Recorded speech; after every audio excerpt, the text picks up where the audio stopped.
Go. Hello again. My name is Ted Meyerson. I'm an AARP volunteer. I'm speaking with Jen Bickford, who's with the Justice Department's Money Laundering and Asset Recovery section. Jen, please say hello. Tell us a little about yourself and tell us about the department's Money Laundering and Asset Recovery section.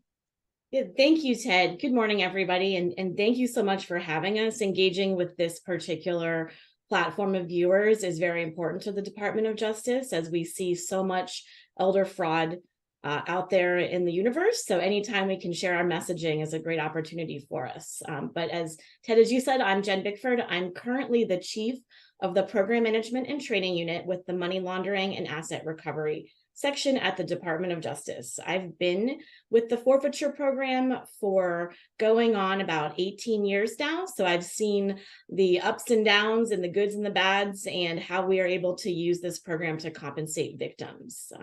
Specifically, the department's money laundering and asset recovery section leads the department's asset forfeiture and anti-money laundering enforcement efforts. MLARS prosecutes and coordinates money laundering and asset forfeiture investigations and cases. We provide legal and policy assistance, as well as training to federal, state, and local prosecutors and law enforcement personnel. And we assist department policymakers by developing and reviewing legislative, regulatory, and policy initiatives. And then most relevant to this audience is that we manage the department's asset forfeiture program, including the distribution of funds and properties to victims of crime and to law enforcement agencies. Because so many forfeiture cases involve fraud, and specifically elder fraud in today's times, there's the possibility of returning assets to victims when the case concludes. Two matters specifically handled by MLARS include MoneyGram and Western Union settlements, which to date have resulted in the return of over $580 million to victims of crimes in those scams. So we have a very, very wide portfolio, but closest to my unit and my team's work is compensating victims of crime. Dan, you mentioned Western Union as one of the two that you deal with specifically. Do you get involved with gift cards and cryptocurrency? Yes, those are actually recent trends, at least on the cryptocurrency side. Gift cards were seen maybe a few years back, and we are seeing more and more, unfortunately, victims transferring cryptocurrency that they own directly to a scammer, or going out to Walmart, Apple, Best Buy, purchasing gift cards and then reading the numbers off to scammers over the phone. So they are both definitely means of fraud that we're seeing more and more in cases. And you're able to make some recoveries in there too? Yes, definitely. When we are able to identify, primarily because victims come forward and report these things, if they do it fast enough and money is in bank accounts or the crypto account can be traced through the blockchain, we oftentimes seize those accounts, freeze them while the case goes on, and then are able to liquidate the cryptocurrency, or if it's potentially the exact currency that the victim was defrauded of, return it back to the victim of crime. Obviously, not as often as we would like. It doesn't happen in every case where we have that investigative material to stop the asset in place, but when we can, that is our goal, is to take it, forfeit it, and give it back to the victim. I just say, wow, that is wonderful. But how does AARP Maryland specifically benefit, if it does, in terms of differentiating itself from others? So we are able to work with AARP nationwide. We've had interviews with them and information sharing. And you, I think, can be most coordinating with us when you share information out. You share information about ongoing cases, scams, other ways that people can look to protect themselves from being a victim if they haven't already been, or what they can do to help themselves if they have been a victim. We do work closely with federal, state, and local prosecutors. So oftentimes we might work with the Maryland Attorney General's office, and they may have closer ties with you than we as the federal government would have. So we're always looking for ways to engage and educate people about our program and potential recourse at the end of the case if we have a federal case. I am so impressed. I really am. Is recovering assets that may be used to compensate people who've been scammed the primary goal of your department? Yeah, I think victim compensation and victim engagement right now is a very high focus in the department. About a year ago, the department released revised Attorney General guidelines for victim and witness assistance. These revised guidelines, for the first time in a decade, they were that old, they talk about when and how department employees should work with and engage with victims of crime to ensure that their voices are heard and that they're protected during any sort of criminal proceedings. Those guidelines also include specific information about the use of asset forfeiture to compensate victims. Our office was involved in that revision process, so we made sure to reinforce how important that step of a case is. And even more specifically, the Attorney General's guidelines on asset forfeiture have 4 primary goals, one of which is using forfeiture to recover assets that may be used to compensate victims. Often forfeiture, civil forfeiture specifically, may be the only way that we can identify, seize, and restrain assets early in a case that can be used to compensate victims at the end. If we wait until we find a defendant or indict someone, oftentimes they've spent that money on things we can no longer recover. They don't have tangible assets or they've hidden it offshore. So using these tools early in a case have great recoveries in the end, especially in elder cases. No one knows who these scammers are. They're overseas, they're in call rooms. Sometimes it's robots, auto dialing, and we can't find and indict those people, but we can find and indict and take the assets that they took from the victims to return back at the end of the case. Okay, so I just want to throw this back to you to make sure I understand. Mm-hmm. You identify there's been a crime and you can locate where the money is. Yes. Or a boat or whatever it is, a car, exactly. an airplane. And because that's identified with a crime, you can grab it and use it as an asset to give money back to people who have lost money through scams. Exactly. And one great example of this is the Bernie Madoff case. I mean, for years, he was the headline biggest scammer in the world, literally in the world. His victims span the entire globe. We were able to have a criminal case against Bernie Madoff, and we took things like his house, his boat, cars, his bedroom slippers. People bought everything they could as a little piece of notoriety of Bernie Madoff. But we were also able to work with estates of some deceased people who had a lot of money that they had taken out of the scheme. And but for civil forfeiture in those cases, we would not have recovered nearly $4 billion with a billion dollars in that case that has been used and paid out to compensate victims. We've already made 8 distributions over $4 billion, and our victims have recovered over 80% of their losses that they identified in that case. So both civil and criminal forfeiture used in that case very effectively to seize a wide array of assets to liquidate and return back to victims. I'm just overwhelmed. Can you put a handle on how much money you have returned to people?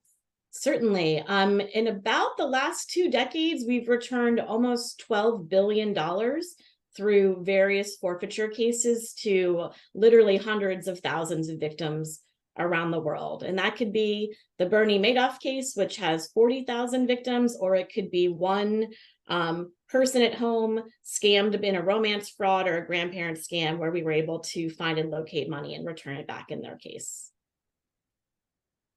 How does the department figure out who they're going to compensate? Great question. So we have 2 methods where we can return these crime proceeds to the victims. In one case, the victim actually has to petition the department directly, and we call this the remission process.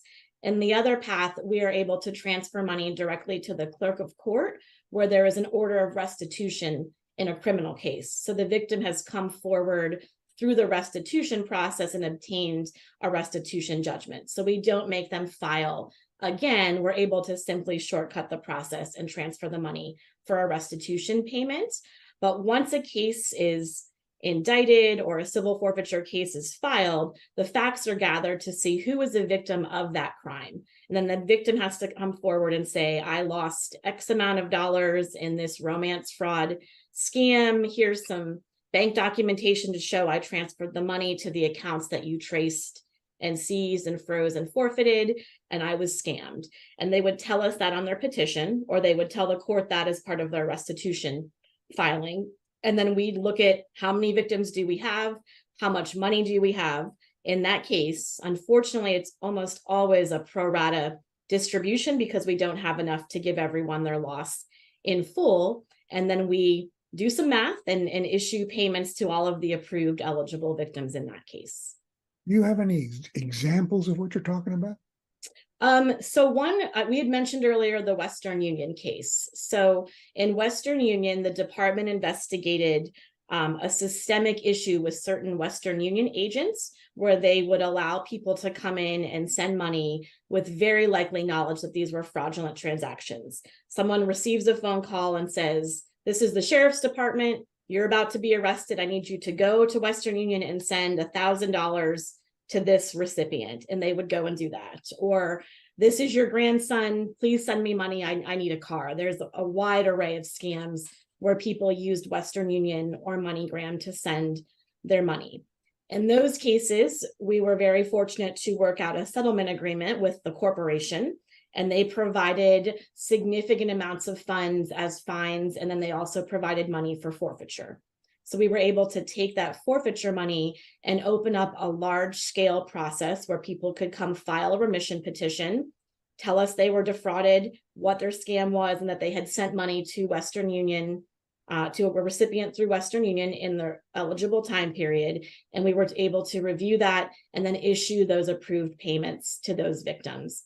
Western Union is actually still going on, and I can share the link for that with you either verbally here or separately for you to share, because we are still processing payments to some victims of Western Union frauds.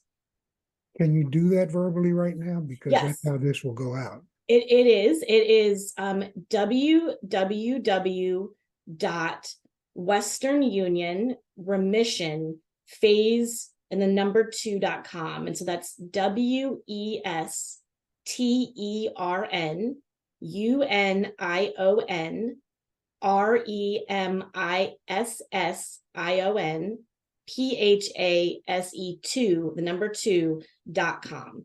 And if you Google Western Union Remission, this will come up. The website comes up right away, and you can go look at it and see if you might be an eligible victim if you transferred money in January 1st, 2004 to January 19th, 2017. That's the class period for this case. What agencies do you work with to make this happen? Yeah, great question. Western Union in particular, as well as MoneyGram, were with the United States Postal Inspection Service. And that may seem like a unique agency to be in this space, but a lot of scammers will send things through the mail, or they will use money orders. They'll ask you to send them money orders. So the Postal Inspection Service is often involved in this type of case. We work with the Federal Bureau of Investigation on a lot of fraud schemes. Big white collar cases such as Madoff were under the FBI's purview. We also work with some Treasury and DHS, Department of Homeland Security agencies like the Internal Revenue Service and the Secret Service. Because of bank fraud and wire fraud, they are often involved. The other group that we do work with that is not, I think, is known to the public is we coordinate with federal regulatory agencies like the SEC, which is the Securities and Exchange Commission, the Federal Trade Commission, or the Consumer Financial Protection Bureau. Those agencies also run large-scale victim compensation programs. Sometimes they have a different focus. Did you buy a pair of Skechers and believe that they would make you thinner? You get $5 back. So their programs run a little bit differently than ours, but sometimes we overlap. So we often look to run parallel compensation programs to save government efficiency and efforts and just do one case in one payment. And then lastly, we will sometimes work with state attorney general's offices if they're negotiating settlements with corporations or have defendants and assets that we can partner with. Our goal at the end of the day is to make it as easy as possible for the victim to come forward one time. So if they've already gone to the SEC, we don't want them to have to come to us again. We will work with the SEC to transfer money to them through their program or through the state attorney general's office or a private class action or a private bankruptcy. So we have a wide array of openings that we can work through to get funds out the door, even if it means partnering with someone else. I'm amazed because even though I talk about fraud and scams all the time, I was unaware of this program. Most people are. And so if we can get this information out to people, I think it's a wonderful service, and I really appreciate your being here this morning. But what kind of scams and frauds are you seeing now? We see it all. So specifically as to elder fraud, we're seeing the targeting of elder victims through romance fraud schemes, advanced pay schemes where you send the money in advance of something happening. You've won the lottery, but we need you to pay the fee or the tax. The big one we're seeing right now with both elder and just generally is business email compromise scams, where someone hacks into your email or an email of someone that you're negotiating a deal with, like your attorney or your real estate broker, and they send the money to a different bank account. So they change your instructions and your money gets diverted as you were paying off a bill or your mortgage or something else. That seems to be right now a very prevalent scheme that we're seeing. We still see the grandparent scams. We see your old-fashioned embezzlement, your Ponzi schemes, investment fraud schemes. There are a wide array, and criminals are often diversified in doing more than one of these at once. So they're out there thinking of ways to target vulnerable victims, elder populations, and get them to send money through either the money transmitting service like a Western Union, MoneyGram, or they directly send their money, or cryptocurrency, as you had asked about earlier, directly to the scammer, or they'll use the gift cards, or in some cases, they even give the scammer access to their bank account or enough personal information to get access to their accounts later on. So it's a prevalent issue that we're seeing right now, as you've alluded to with gift cards and cryptocurrency becoming even more and more common, a way to take money. What tips or resources do you have that elders can get to learn more and know how to protect themselves? Yeah, absolutely. A great question. So first of all, I will say government agencies or agents, FBI agents, postal agents will never contact you on the phone and require you to pay a fee or pay them in a gift card or pay them in cryptocurrency. Our program does not require a fee to file a petition. And we oftentimes see scammers suggesting that they are calling on behalf of the IRS or a state or local sheriff's department. That will never happen. So always be leery if someone calls you and says, I'm with the Department of Justice, I need you to pay me a fee so I can work on your case. That will not happen. You should also be cautious if you are contacted on social media by someone asking for money, asking for personal details. Always verify, hang up, call them back, see if you can figure out who they are. If they're saying that your child is in danger, try and contact your child. There are ways to check and verify that someone is calling you and being a legitimate agency or person trying to get information from you. So I would say always look to those other clues before you send money and verify. If you do send money and are scammed, there are a lot of websites out there with the Justice Department, the Postal Service, FBI, FTC, where you can immediately report these type of scams. We would recommend even reporting it to your local police department. The more you do upfront after being scammed, there is potential, and we see it all the time, where we identify and can trace assets. The government can't take every single case, unfortunately. So oftentimes what we're taking are larger scams with more people involved, but your state or local law enforcement personnel may be able to assist as well. So I would also recommend just reporting it on all of the different various government platforms. If I'm approached by a scammer and I let myself be engaged on a telephone conversation, but I don't partake in the scam. Should I report that someplace? I do. I get phishing emails that you can forward them to the different. I think FBI has a website where you can forward them, and there are other scam reporting places and other government agencies. It certainly doesn't hurt to report that phone number or that email. Scammers change them all the time, but you never know what one they might be using again. So if you do get a call like that and you want to report it, that would be great. The Fraud Watch Network with AARP says that if you're asked to pay with a gift card or cryptocurrency, it's a scam. Would you agree with that? I think generally, yes. No one is going to call you up and say, transfer me your cryptocurrency, or go right now and buy a gift card and scratch off the back and the pin and read that to me over the phone. The federal government, when you pay your IRS taxes, you're not paying them in cryptocurrency or with gift cards. You're using a check or a wire transfer, and that's the common federal government means of paying. How can somebody learn more? I've learned so much today, and I'd like to find out more. How can I do that? Well, one great resource that we have right now at the department is the Elder Justice Initiative. It's new, I would say, in the span of elder justice being an issue for many years. The department, within the last, I believe, about 5 years, has been reviewing and issuing reports on how we're working in the elder justice space.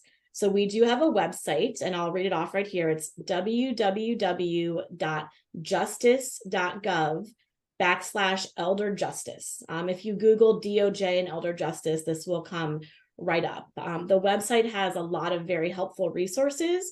There's an elder abuse resource roadmap, flyers, links to other government agencies and resources. And just last month, it's in October, the department issued their 5th annual Elder Justice Report on its efforts to combat elder fraud and abuse. Our office, MLARS, contributes information to this report every year on the use of forfeiture to compensate victims in the elder fraud space. So it's a very telling report on all of the things the Justice Department is doing, as well as having resources available to these victims. Well, Jen, I want to thank you so much for this presentation. I've learned a lot, and I know that anybody who listens to this will learn a lot as well. I hope you'll be available in the future if we want to do a follow-up, because this has been outstanding. Yeah, absolutely. If you get any questions directed to you, I'm happy to field those through you and get people the resources that they need. Thank you so much for this morning, and we'll talk to you again soon. Great. Thank you so much, Ted. Bye-bye. Thanks for having us.